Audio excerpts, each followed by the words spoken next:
Viewers like you make this program possible. Support your local PBS station. In this episode, David Chang and a few of his chef friends discuss technique and philosophy through the preparation of the humble egg. This is the bane of so many cooks in the world. Chef Wylie Dufresne makes Eggs Benedict. This is one of the best things I've ever had to eat. Chef Daniel Patterson makes a whirlpool egg. It's cooked, but it's super light. Really interesting texture. Chef David Chang makes a gull egg. Renee asked me to cook a gull's egg, because I've never cooked one before. And makes his co-egg. We took the caviar, placed it inside, so it's like egg within an egg. Enter the mind of a chef. I do a whole chicken soup.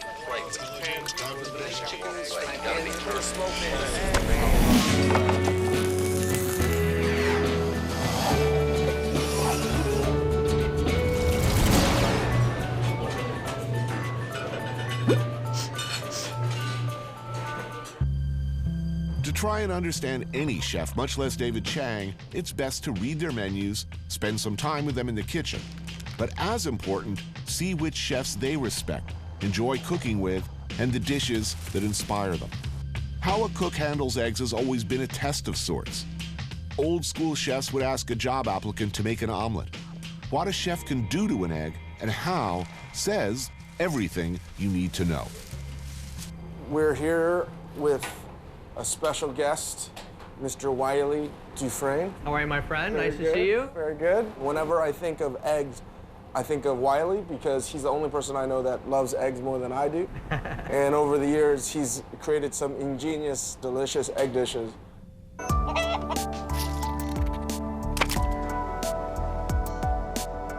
When I first had this dish, and it's his play on Eggs Benedict, it was the first time where I was angry. It was like going over the 12 steps of loss, because I was like, wow, I'm never gonna create this dish, and I have no idea what you did, and it was delicious, and then I was happy, and then I was angry again, and you ordered another one. And I ordered another one, and then I told you this is one of the best things I've ever had to eat.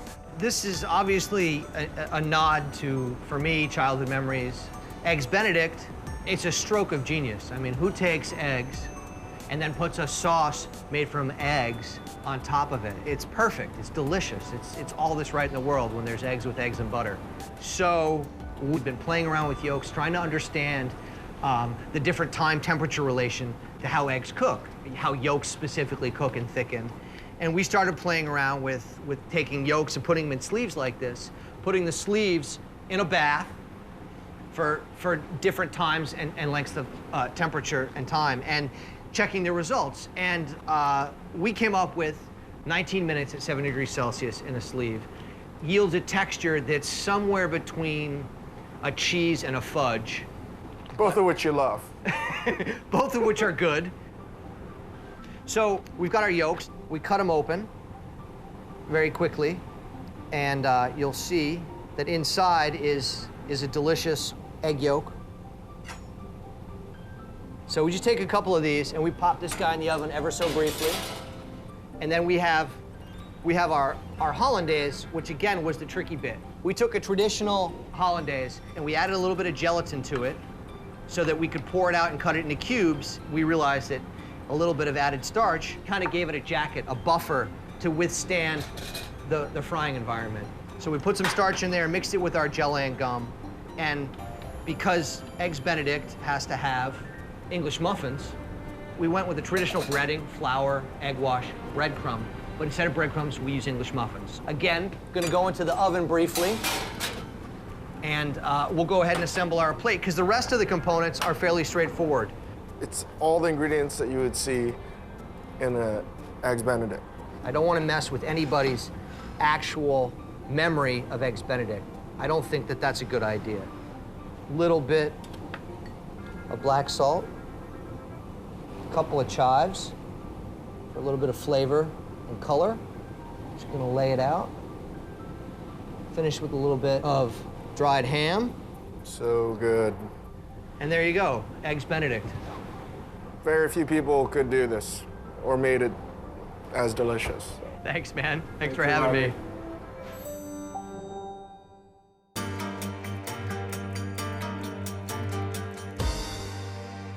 This egg dish we came up with at Co. Most restaurants had a signature egg dish, and we needed to create our own. And it was a real struggle because, like, you knew we had an egg. How the hell do we do this? Do we serve it in the shell? How do we make it ours? And we wanted to come up with a way of plating where we wouldn't have to sort of crack every egg open and make it, you know, so precious.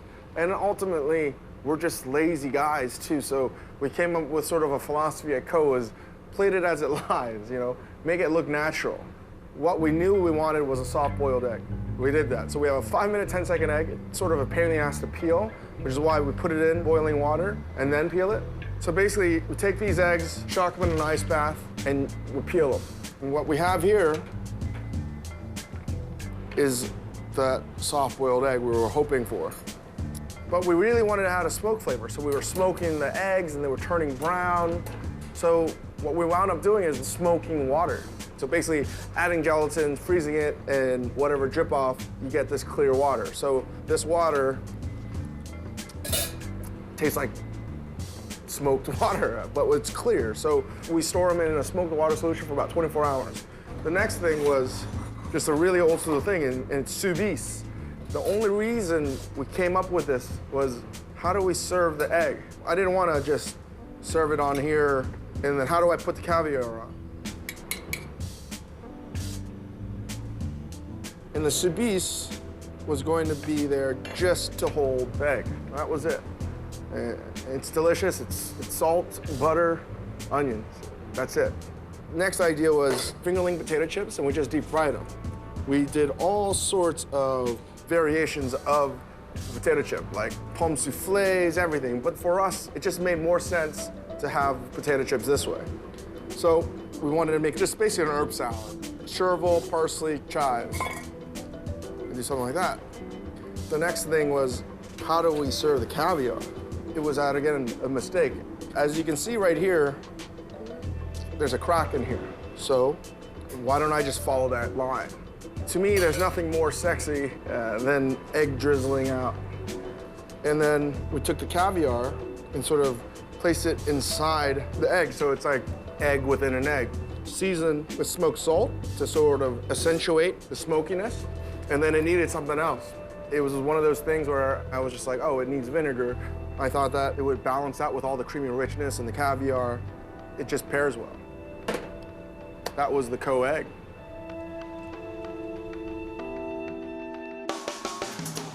Chef Daniel Patterson, owner of the 2 Michelin-starred Koi in San Francisco and part-time nemesis of David Chang.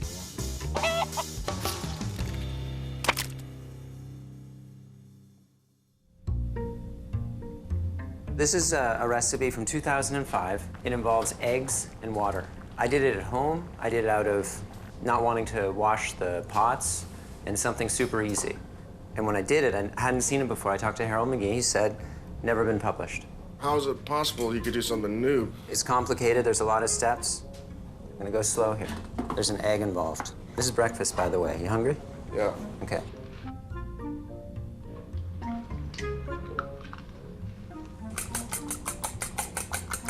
So you just take the egg, whisking it? And this is gonna be, like, it's not gonna set up perfect.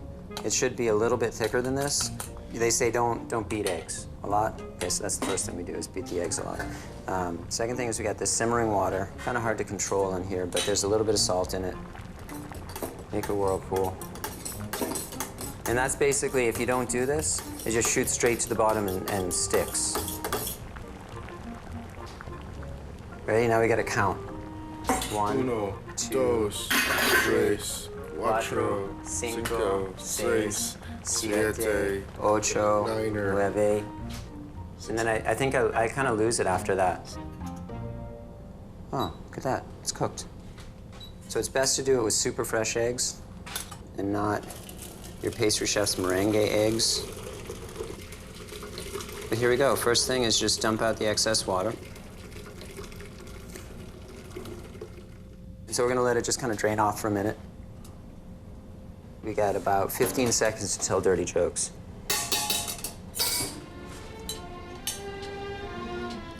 Normally we do it a little fancier than that. Do it onto a plate and then return it, but I'm not feeling fancy this morning. Olive oil. pepper, salt. I love it. Couldn't be more simple.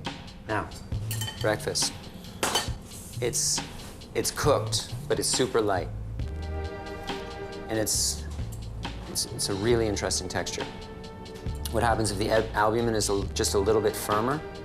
It's got a little bit more resiliency to it, but that looks like it's pretty okay. That's delicious, dude. Yeah? Clean. It's an egg. Yeah, it's an egg.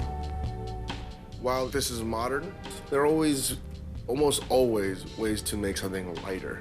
Yep. And more refreshing and more straightforward to what the ingredient is about.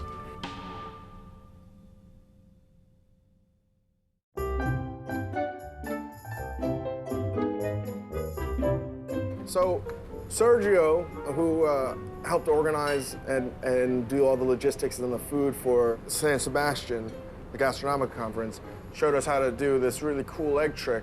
Crack a shell on top, and it's not just a magic trick, but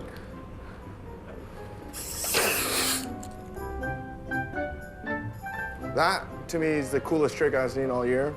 And thank you, Sergio, for showing me how to save time doing an egg.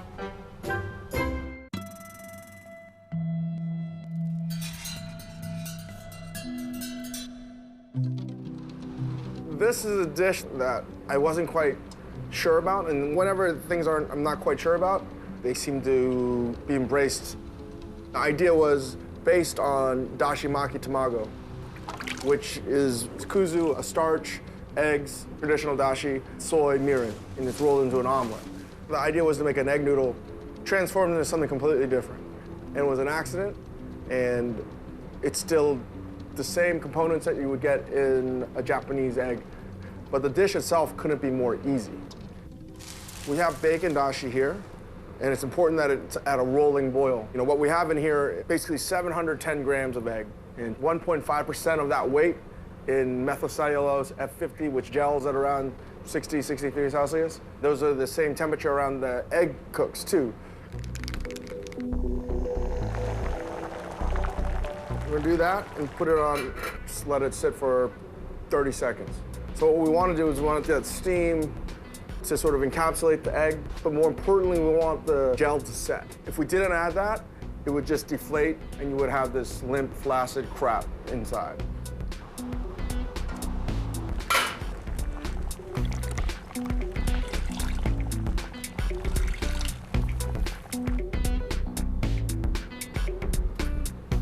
We're going to take the broth that it has been cooking in, the bacon dashi.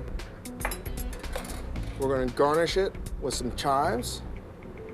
And this is some seasoned kombu that we use to make dashi. When it's truffle season, we put truffles on it, black truffle. So season with some salt, drizzle with a little olive oil. And that is a puffed egg. It's the best one I think I've ever done in my life.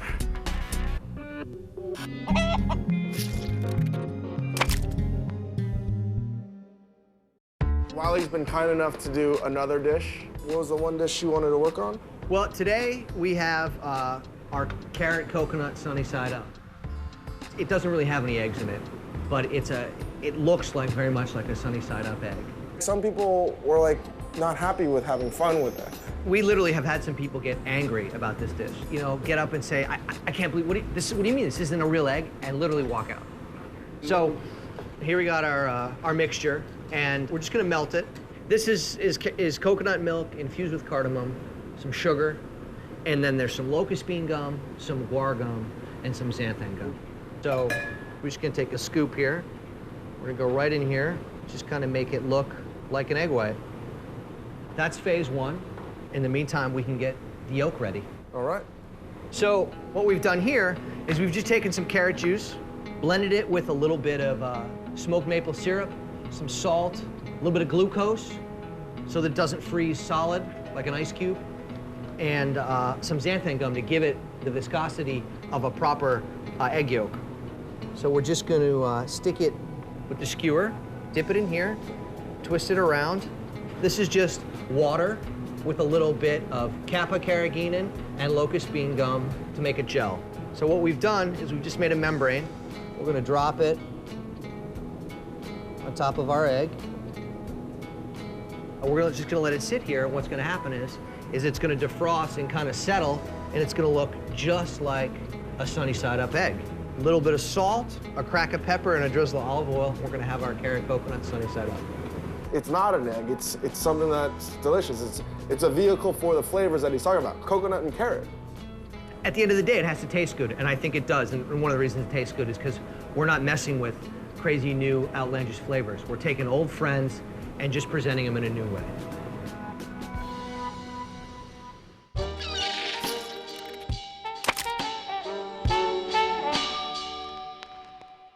So Renee asked me to cook a gull's egg. I'm gonna cook a gull's egg because I've never cooked one before. And I have no idea what I'm doing other than cooking an egg.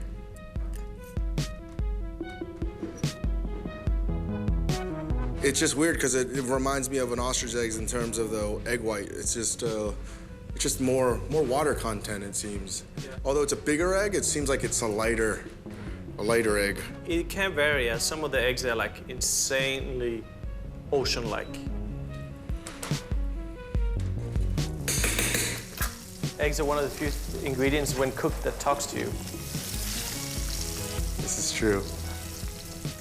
They actually had some Korean nori, so I roasted it. It's already roasted, but I roasted it a bit harder in a pan with some oil, and I just pureed it with a little squid ink and mussel juice. He's basing it with a gull's butter. But a gull doesn't have milk. No. What do you think it's made of then?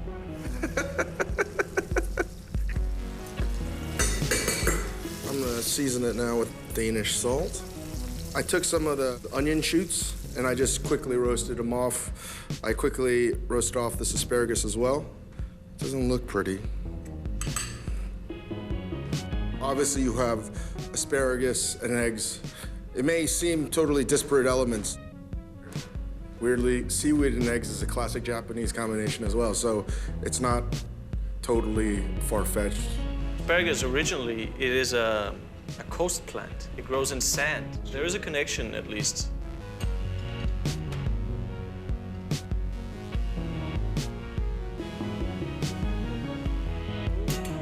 That's delicious. That's it. Finish with a little butter. Gull's egg. Who wouldn't want that for breakfast?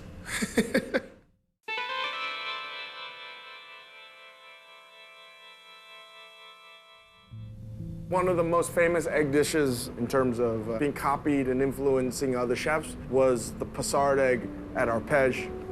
This is the bane of so many cooks in the world. I can't even imagine. There's so many ways you can actually take the eggshell off, like using a bottle cap and just like sort of pressing it. I've seen chefs in Japan just literally do this. I can't do it as well as they can. Saving the yolk and separating it. You gotta take all the out, the membrane inside, and you know, this is pain in the ass, basically. But I'm happy to eat it, really happy to eat it. The dish is really simple. Basically, open the shell up and put the egg back in. Just a little salt seasoning in there. We're gonna cook it very gentle in a water bath for about like 3 or 4 minutes at like, say, 300 degrees. Basically, we're just warming the egg yolk through.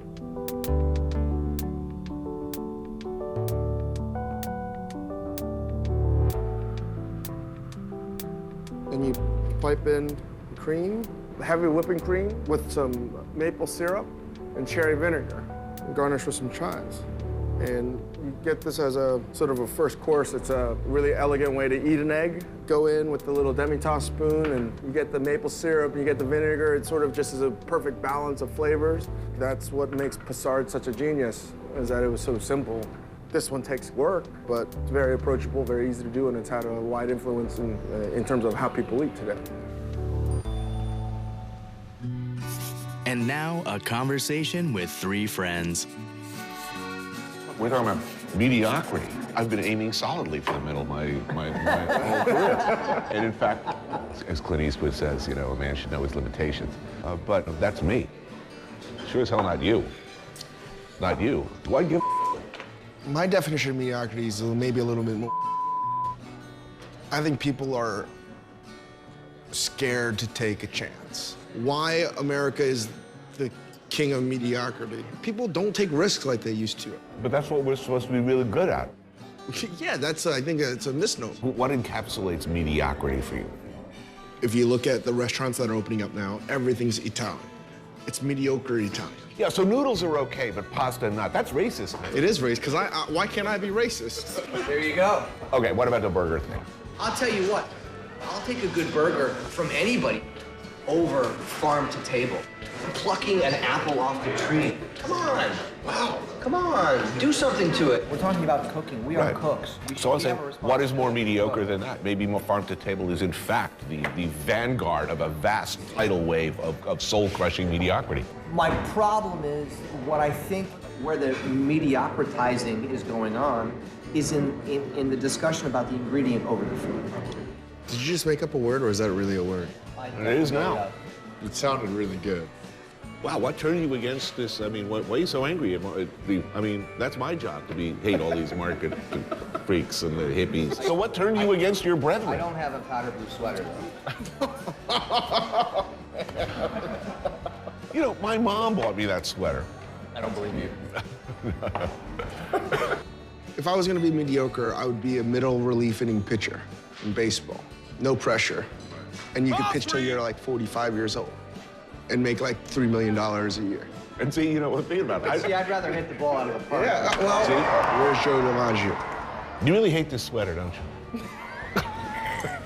I'm just waiting for you to change your shoes like Mr. Rogers.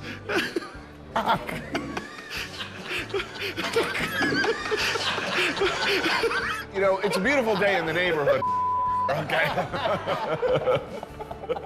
To mediocrity in all of its evil and malign forms. Mr. Rogers. Powder blue. For all of the folks out there thinking about starting a career in the kitchen, Very few people could do this. who wants to become a chef, I think people are scared to take a chance. the journey begins with an egg. So please take a deep breath.